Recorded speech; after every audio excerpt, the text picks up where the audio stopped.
मराठी लघुलेखन 80 शब्द प्रति minute. 5 second. Start.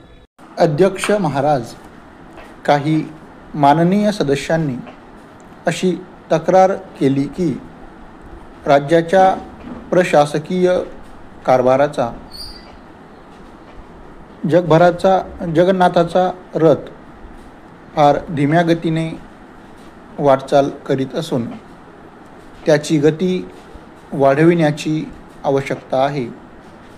वेगवेगळ्या शब्दात सांगावयाचे झाले तर जनतेच्या एकूण तक्रारीची दखल घेणारी गाव, तालुका, जिल्हा आणि राज्य पातळीवर जी प्रशासकीय यंत्रणा आहे तिचा कारभार अधिक गतिमान, अधिक जनताभिमुख होण्याची आवश्यकता आहे.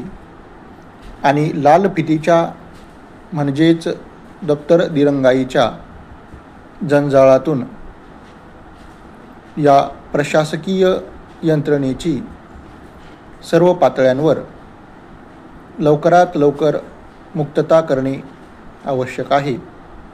या एकंदर समस्येची शासनाला पूर्ण जाणीव आहे आणि म्हणूनच प्रशासकीय कारभारात जर काही दोष असतील तर ते दूर करून त्यांचे स्वरूप अधिक सुटसुटीत व लोकाभिमुख बनविण्यासाठी कोणते उपाय योजावेत हे सुचविण्यासाठी शासनाने मुख्य सचिवांच्या अध्यक्षतेखाली एक उच्चाधिकार समिती नियुक्त केली होती.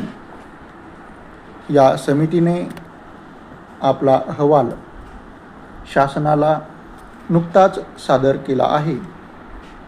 मंत्रालयीन पातळीवर केंद्रित झालेल्या एकूण सत्तेच्या विकेंद्रीकरण करून सामान्य जनतेपर्यंत ही सत्ता सहज व जास्तीत जास्त प्रमाणात पोहोचावी या उद्देशाने शासनाने जिल्हा परिषदा व पंचायत समित्या स्थापन केल्या.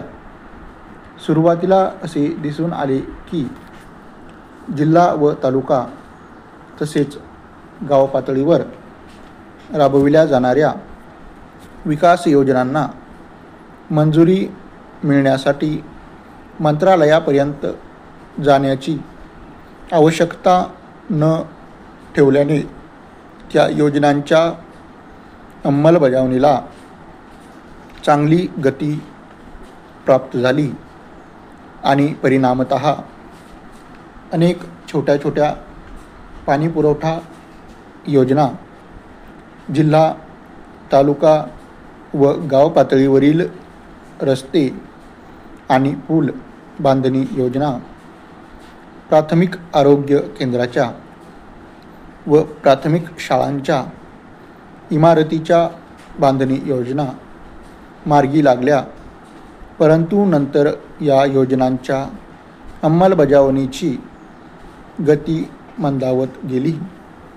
त्याच्या कारणांचा शोध घेऊन ती कशी दूर करता येतील याचा मुख्य सचिवांच्या अध्यक्षतेखाली समितीच्या अहवालाच्या अनुषंगाने शासन विचार करीत आहे.